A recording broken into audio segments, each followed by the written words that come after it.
Talent. Et bien avant cela, on va s'intéresser avec Valérie Lerouge, notre correspondant permanent à Bruxelles, à un anniversaire. 100 ans. Qu'est-ce qui fête ses 100 ans en Belgique? Vous allez voir. C'est un plat que les Belges ont retrouvé sur la table du réveillon, mais pas seulement. C'est au menu du jour des brasseries belges. Alors de quoi s'agit-il? Valérie, bonjour.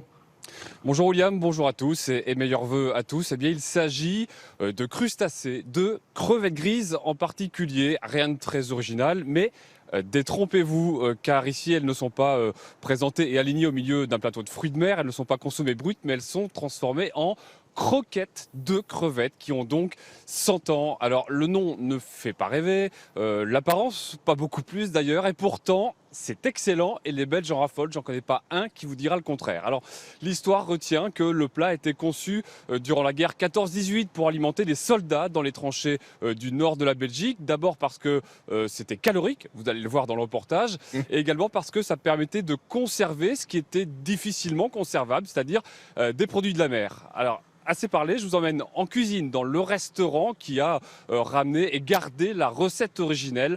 Reportage avec Marie Berthomé et Hervé Verloès. Dans les restaurants à poissons du royaume, c'est de loin le plat le plus vendu. La croquette de crevettes.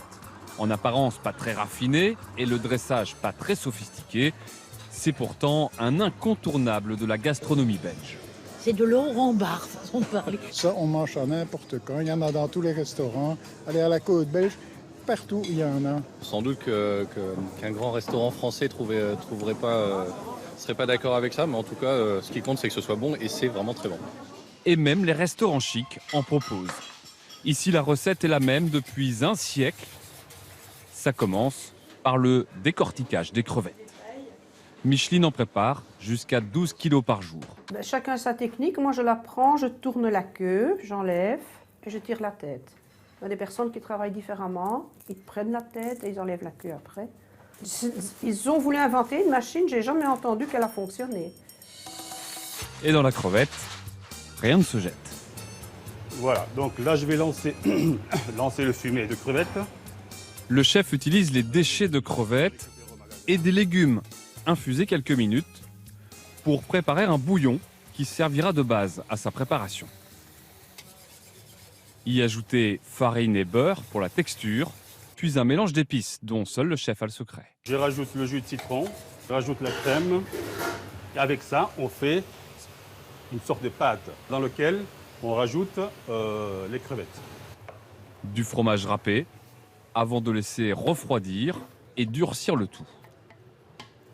Et alors le miracle va se produire. Les portions de 160 grammes sont roulées dans la chapelure avant d'être frites 3 minutes, tout comme le persil qui les accompagnera dans l'assiette. Voilà, bonne dégustation. Le plat est vendu 16 € tout de même, quand on vous dit que c'est gastronomique. Ouais, c'est pas calorique du tout ça. Avec un petit coup de mayonnaise peut-être, non? Je sais jamais. Non, du citron quand même, pour Mais donner un semblant de légèreté. Elles viennent d'où les crevettes là? Elles sont belges? Alors oui, mais pas seulement. Il y a bien sûr les crevettes d'Ostende, assez réputées, donc au nord de la Belgique, mais ça ne suffit plus car on en pêche 6 fois moins aujourd'hui qu'il y a 50 ans et il en faut pour faire ces fameuses crevettes. Donc on importe pas mal de crevettes grises d'Allemagne et des Pays-Bas car la Belgique, à cause de ces fameuses croquettes de crevettes, consomme quand même à elle seule 54% de la production globale de crevettes grises. Merci Valérie.